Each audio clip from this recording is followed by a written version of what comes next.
Salut tout le monde et bienvenue pour ce nouveau numéro de Côté Comics. Alors au sommaire du jour, on va commencer avec Julien qui va nous faire un petit topo sur l'actu et les sorties de la semaine. Ensuite, l'équipe s'est rendue à Angoulême où on a fait la rencontre de Salvador Larroca qui a notamment travaillé sur Iron Man.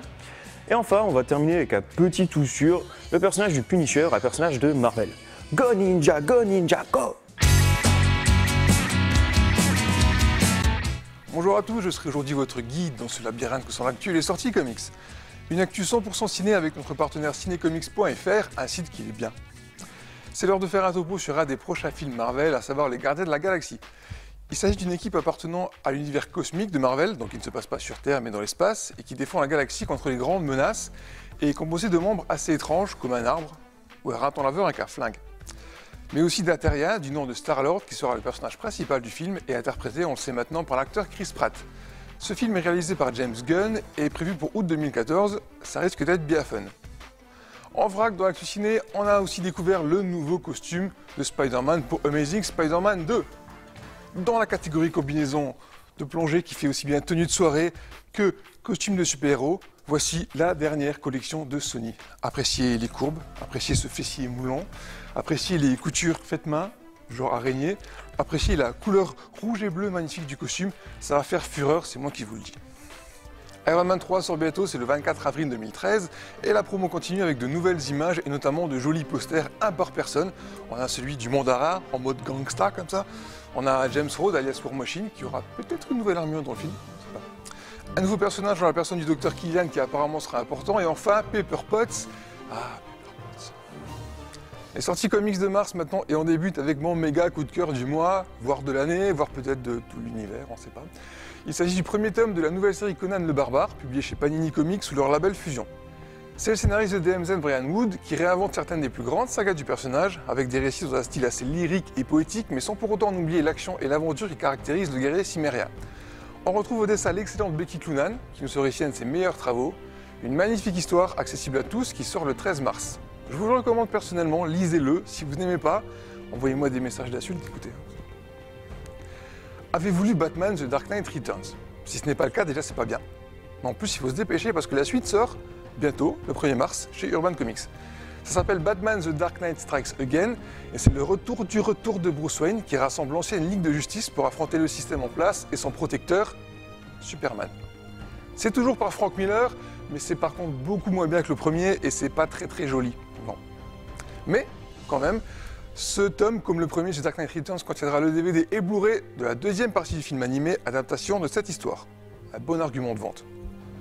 On finit avec du Hulk, une fois n'est pas coutume, on vous présente une histoire du géant vert qui a aussi eu le droit à quelques bonnes sagas. Planète Hulk en fait partie dans le tome 1 sur le 13 mars. Pour ne plus qu'il soit un danger pour la Terre, le Conseil des Illuminati décide d'exiler Hulk sur une planète déserte, sauf que le voyage se passe mal et Hulk atterrit sur la planète très violente Sakaar. Il va devoir alors lutter pour sa vie et affronter le roi en place. Une histoire qui mènera au crossover World War Hulk. C'est écrit par Greg Pak, dessiné par Carlo Paguyalan et Aaron Lopresti. Si vous ne lisez pas ça, Hulk smash! Et voilà, c'est déjà tout pour l'actu et les sorties comiques. Je sais, moi aussi, j'aimerais que ça dure toute l'émission, qu'on vire Jeff et tous les autres trucs là. Faut voir avec les gens au-dessus, hein, moi je peux pas. Voilà. Bon, on se rend une nouvelle fois à Angoulême maintenant, où on a fait des danses comme ça et comme ça, mais on a aussi rencontré Salvador Larroca. D'ici là, portez-vous bien et n'oubliez pas de lire au moins 5 comics par jour. C'est recommandé par Côté Comics pour avoir une belle peau.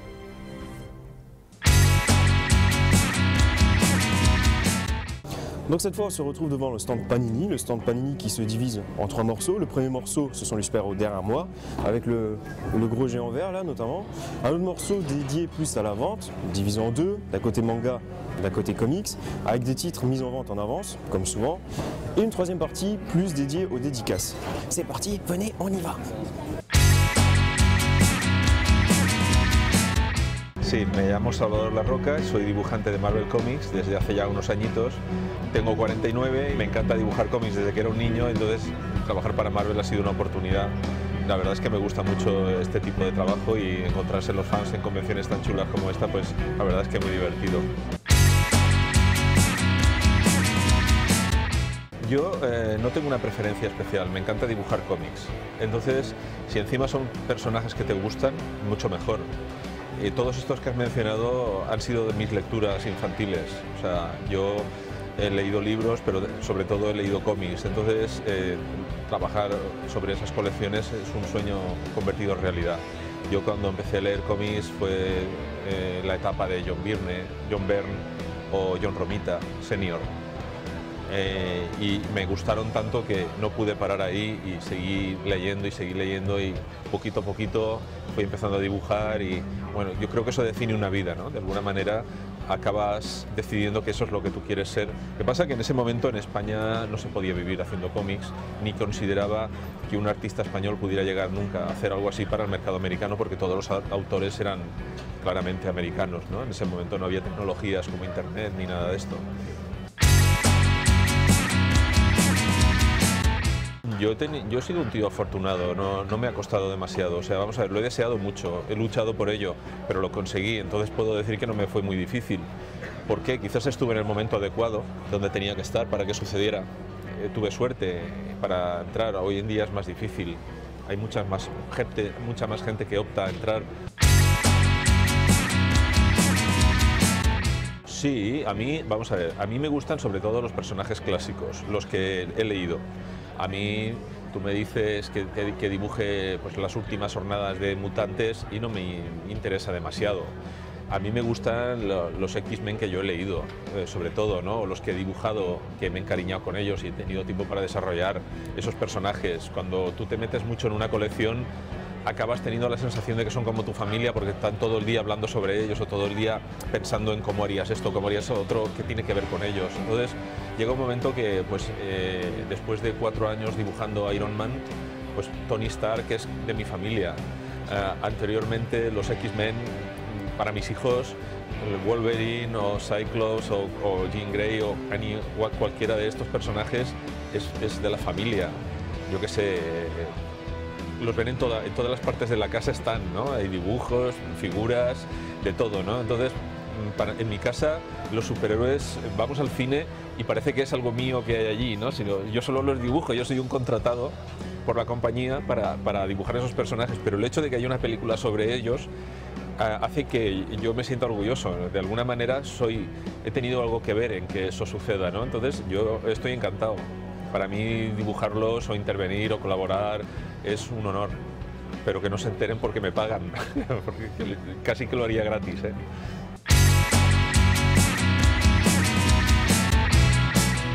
El tema es que yo cuando trabajo con un escritor tengo muy claro que a mí no me gusta que me digan cómo tengo que dibujar, ni a él le gusta que le digan cómo tiene que escribir. Básicamente a mí me gusta lo que él escribe y a él le gusta lo que yo dibujo. Luego, entonces, partimos de la no interferencia. Yo no le toco las narices y él no me las toca a mí. Sí, las he visto todas, hasta las malas. Ah, bueno, ¿y le ha gustado de manera general? Las malas no. A las malas no. Pero las buenas, entonces. Las buenas me encantan. ¿Sí? Sí. ¿Tiene una película preferida? Probablemente Avengers. ¿Y por qué? Porque es divertida. Porque la disfrutas tú y la disfrutan los niños. Y la disfruta tu madre. Donc le Punisher est un personnage Marvel créé en 1974 par Jerry Conway, Ross Andru et John Romita Sr. Il apparaît pour la première fois dans The Amazing Spider-Man 129. En 1985, il a une mini-série à lui, et en 1987, il a sa propre série régulière. Bon, le personnage n'est pas excessivement connu. Si vous lisez des comics, vous le connaissez. Si vous n'en lisez pas, déjà regardez-nous. Mais concernant le Punisher, c'est peut-être déjà un peu plus délicat. Or pourquoi ? Tout simplement parce que si vous ne lisez pas de comics, vous n'avez plus que 2 moyens pour tout savoir sur lui. Le petit écran et le grand écran. Or déjà, niveau petit écran, c'est sans doute mort. Vous l'avez peut-être vu apparaître dans plusieurs séries télé comme X-Men, la série animée, en 92, ou Spider-Man, la série animée, en 94, mais il n'en a eu aucune à son nom, finalement. Autrement dit, niveau série télé, c'est déjà assez délicat de l'avoir rencontré, À la limite, peut-être vous vous en souvenez plus. C'est tout à fait possible. À côté de ça, le Punisher est apparu dans 3 films, par contre à la qualité très variable. Il y en a eu un en 1989 avec Dolph Lundgren dans le rôle principal, c'est celui qui joue le russe dans Rocky IV. Bon, en général, tous ceux de ma génération ne l'ont pas vu déjà, forcément, 89. Oui, je suis jeune. Et là, on a eu un autre en 2004, avec Thomas Jane dans le rôle principal, où il affronte quand même John Travolta et Kevin Nash, et ça, c'est la classe. Enfin, en 2008, Punisher Warzone est sorti, avec Ray Stevenson dans le rôle principal, où il affronte Jigsaw et son taré de frère. Un film très décalé et très violent. Pour ceux qui aiment le sang et le fun, c'est celui-là qu'il faut regarder. Pour résumer, il est assez inexistant dans les séries télé, et il est apparu dans un film il y a plus de 20 ans, un autre que l'on a tendance à oublier facilement, et un troisième qui est franchement arrivé en catimini en France. Alors là, vous allez me dire, mais comment je vais faire pour connaître ce personnage? On est là. Alors, niveau histoire, c'est Frank Castle, qui perd sa famille lors d'un règlement de compte, et décide de flinguer tous les vilains qu'il croise. C'est un personnage violent, surarmé, détruit de l'intérieur et obsédé par la vengeance. Ça va saigner, comme dirait tout le monde. Il a les flics et les héros aux fesses d'ailleurs les 3 quarts du temps. D'ailleurs dans Civil War il y a une anecdote assez sympa, c'est-à-dire qu'il est dans le camp de Captain America. Captain America ramène des super vilains avec lui, et Punisher il les descend. Et tout le monde le regarde, il fait bah quoi, c'est normal non? Et puis après il se fait taper dessus, forcément. Alors qu'est-ce que vous pouvez lire concernant ce fameux Punisher? Il y a déjà 2 règles d'or à connaître. La première, c'est que tout est édité par Panini Comics. La seconde, c'est que tout ce que fait Garth Ennis est bon ou presque concernant le Punisher. Vous pouvez commencer par exemple par Marvel Omnibus Punisher, 1088 pages, 75 €, qui reprend pas mal du travail de Garth Ennis justement. C'est assez cher, c'est vrai, mais c'est quand même bon. Avis aux amateurs de ce type de comics assez sombre et trash. En VF, vous avez aussi la série de Punisher, mais plusieurs tomes ne sont plus disponibles. Le 16 est encore trouvable en théorie, c'est 6 heures à vivre, 14 € par Straczynski et Lacombe. Pour ce qui est de l'histoire, c'est une organisation, méchante forcément, qui capture Frank Castle et lui injecte un poison qui le tuera dans 6 heures. Ils espèrent ainsi l'objet à éliminer une cible. Une histoire sombre et violente de bonne qualité. En France, vous avez aussi Punisher Max, 5 tomes, qui met à chaque fois en avant une nouvelle histoire. Ça se suit quand même, mais c'est quand même une nouvelle histoire. Donc c'est quand même très intéressant pour commencer. C'est assez violent et c'est cool. Un peu plus de 13 € le volume, le 6e couvrira une Tall Tales of Punisher et il est prévu pour mai. Donc voilà, je pense que j'ai fait le tour du Punisher. Il n'attend plus que vous, avec les 2 pistolets en main. Voilà, c'est fini pour Côté Comics aujourd'hui. Au fait, t'as juste pas dit que Punisher il avait une tête de mort ici. Voilà, c'est quand même super important, tu vois. Oui, c'est super important. Je Mais tiens aux gens, voilà. Donc, oui, merci Julien de me le dire à la conclusion, c'est super sympa. ouais, non, parce qu'en fait, je partais, donc du coup, je me suis dit. Oui, pars, je t'en prie. Ciao, bonne chance. Oui, merci Julien. Oui, donc en fait, le Punisher, il a une tête de mort, mais normalement, il y a des images qui viennent avec. Donc, normalement, vous l'avez vu. Voilà, c'est déjà tout pour ce nouveau numéro de Côté Comics. On se retrouve très bientôt pour des aventures encore plus comics. D'ici là, portez-vous bien. Plein de bisous à tout le monde et à très vite.